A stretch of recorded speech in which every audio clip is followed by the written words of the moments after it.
St. Paul writes to Timothy, 1 Timothy chapter 1, verse 8, and following. Now we know that the law is good if one uses it lawfully, understanding this, that the law is not laid down for the just, but for the lawless and disobedient.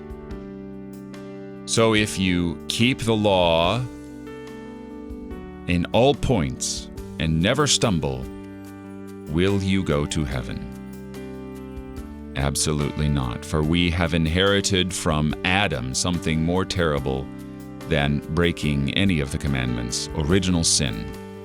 And this alone would keep us from God, were it not for the grace of God in Christ Jesus.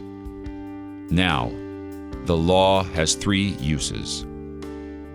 It serves as a guide and as a mirror and as a curb. It curbs us from injuring our neighbor. It shows us our sin, and it instructs us on what we ought to do.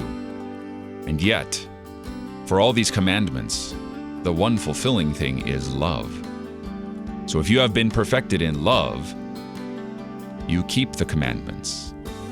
And yet they aren't commandments or oppressive. They are joy. They are light. They are how you love your neighbor, and indeed how you love your God. You're listening to Oratio, part of your morning drive for the soul here on Worldwide KFUO. Christ for you, anytime, anywhere.